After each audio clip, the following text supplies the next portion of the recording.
Coba bayangin deh sebuah surga tropis dengan ribuan pulau. Nah, sekarang bayangin di atas surga itu kita bangun kota-kota super modern. Ini dia dilema besar yang lagi dihadapi Kepulauan Riau. Mereka punya rencana yang ambisius banget buat jadi pusat ekonomi dunia. Tapi, apa bisa mereka melakukannya tanpa ngerusak alam yang justru jadi daya tarik utamanya? Yuk kita bedah gimana mereka mencoba menyeimbangkan dua dunia yang kelihatannya bertolak belakang ini. Dan ini dia gambaran konfliknya. Di satu sisi, surga tropis yang kita bayangin tadi, pantai yang bersih, alam yang tenang. Di sisi lain, visi masa depan, sebuah bandara super canggih dan kota modern. Ini bukan cuma dua gambar loh. Ini adalah dua visi masa depan yang seolah-olah bertabrakan di satu tempat. Pertanyaannya, mana yang akan menang? Atau apa mungkin keduanya bisa jalan bareng? Oke, ini dia peta perjalanan kita. Pertama, kita bakal selami paradoks unik yang ada di Kepulauan Riau. Terus, kita intip rencana-rencana besar buat membangun metropolis modern. Setelah itu, kita akan bongkar kekayaan tersembunyi yang ada di bawah laut.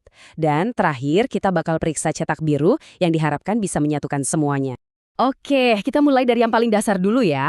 Untuk bisa benar-benar ngerti dilema Kepulauan Riau, kita harus paham dulu kayak apa sih wilayah ini sebenarnya dengan segala keindahan sekaligus kerapuhannya.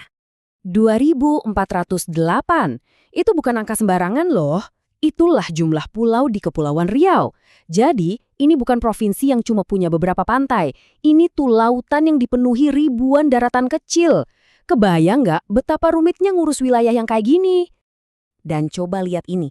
Hampir 98% wilayah provinsi ini adalah air. Daratannya itu cuma ibarat remah-remah di lautan yang super luas.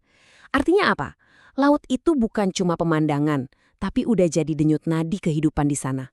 Laut itu jalan raya mereka, sumber makan mereka, tapi sekaligus bisa jadi ancaman terbesar mereka. Sekarang, coba kita zoom in ke salah satu dari ribuan pulau itu. Masing-masing pulau itu kayak sebuah gelembung ekosistem yang rapuh banget terisolasi di tengah lautan. Tapi, apa sih yang bikin mereka serapuh itu? Jawabannya tuh ada di bawah tanah. Bayangin aja, tiap pulau punya semacam lensa air tawar kayak gini. Lapisan air tawar yang tipis banget, yang ngambang di atas lautan air asin. Cuma inilah sumber air minum mereka. Kalau kita serakah ngambil airnya, air asin dari bawah bakal naik dan meracuni semuanya. Sekali rusak, hampir mustahil buat dibenerin. Ini adalah batas alam yang nggak kelihatan. Dan seolah-olah tantangan alam tadi belum cukup, ditambah lagi nih sama masalah manusianya. Bayangin aja, aturan pemerintah pusat sama daerah sering tumpang tindih. Sengketa tanah ada di mana-mana, dan karena semuanya harus diangkut lewat laut, biaya hidup jadi mahal banget. Semua ini menekan gelembung rapuh ini sampai ke batasnya. Nah, ngeliat semua tantangan itu, apa dong solusinya? Ternyata, salah satu jawabannya adalah berpikir besar. Besar banget. Mari kita lihat visi metropolis ambisius yang dirancang buat mengubah wajah Kepulauan Riau. Yang pertama, proyek raksasa, Heng Nadiem Aerocity. Ini bukan cuma perluasan bandara biasa ya. Bayangin sebuah kota baru seluas ribuan hektar yang dibangun di sekitar landasan pacu, lengkap dengan pusat bisnis, logistik, sampai perumahan. Tujuannya, bikin Batam jadi gerbang utama Indonesia ke panggung dunia. Terus ada New Nagoya. Nah, yang ini fokusnya lebih ke gaya hidup. Mereka mau bangun koridor komersial yang benar-benar hidup. Coba bayangin, jalanan yang super nyaman buat pejalan kaki, penuh toko, ada pertunjukan musik jalanan, pasarnya hidup dari pagi sampai malam. Ini adalah upaya menciptakan jantung kota yang berdenyut. Nah, gimana caranya nyambungin bandara raksasa tadi sama pusat kota yang baru? Jawabannya, Outer Ring Road ini. Ini juga bukan sekadar jalan tol loh, ini dirancang jadi arteri yang ngalirin barang dari pelabuhan, nyambungin orang ke pusat kota, sambil tetap menjaga area hijau di sekitarnya. Oke, bangun kota-kota modern emang ambisius. Tapi itu baru setengah cerita loh. Karena bisa jadi kekuatan ekonomi terbesar Kepulauan Riau itu bukan di darat, tapi justru di laut yang mengelilinginya. Yuk kita selam lebih dalam ke ekonomi biru. Dan ini bukan cuma omong kosong, coba lihat data ini deh. Kepulauan Riau itu udah masuk 10 besar produsen ikan tangkap se-Indonesia. Artinya apa? Laut mereka itu udah jadi mesin ekonomi yang jalan. Ini fondasi yang kuat banget buat dikembangkan. Tapi kuncinya itu bukan cuma soal berapa banyak ikan yang ditangkap. Kata kuncinya hilirisasi. Gampangnya gini, jangan cuma jual ikan mentah yang harganya murah. Olah dulu ikannya di sini jadi produk yang nilainya lebih tinggi, kayak filet, sosis, atau kerupuk, baru deh dijual. Biar untungnya dan lapangan kerjanya tetap muter di daerah sendiri. Nah, ini contoh nyatanya. Ikan yang ditangkap nelayan nggak langsung dijual gitu aja. Sebagian diolah modern jadi filet beku buat diekspor ke luar negeri. Sebagian lagi diolah jadi otak-otak yang enak banget itu. Makanan khas yang kita semua suka. Nah, ini dia hilirisasi dalam praktek. Dan jangan salah, ini bukan industri rumahan kecil-kecilan.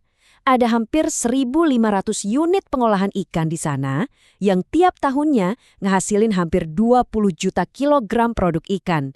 20 juta kilo! Itu beratnya sama kayak ribuan gajah.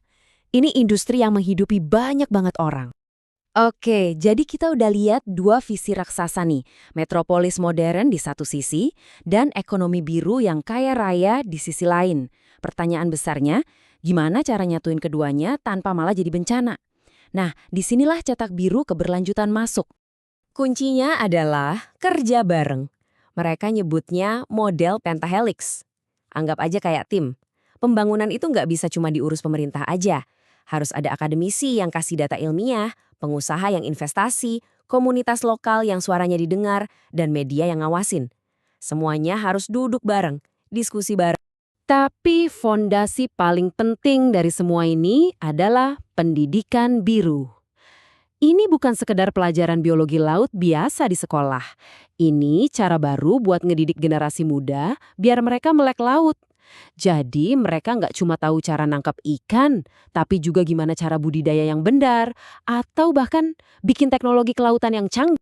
Dan ini poin pentingnya, pendidikan biru itu bukan soal nostalgia atau romantisme kembali ke laut. Ini soal bisnis, soal masa depan.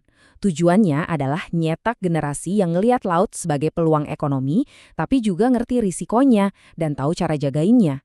Intinya soal kompetensi, bukan cuma konservasi. Jadi, kita balik lagi ke pertanyaan awal. Apa ambisi dan alam beneran bisa hidup berdampingan di sini? Kepulauan Riau ini sekarang ibarat laboratorium raksasa buat dunia. Jawaban yang mereka temukan, atau mungkin gagal mereka temukan, bakal jadi pelajaran berharga buat semua wilayah pesisir di planet ini yang ngadepin dilema serupa.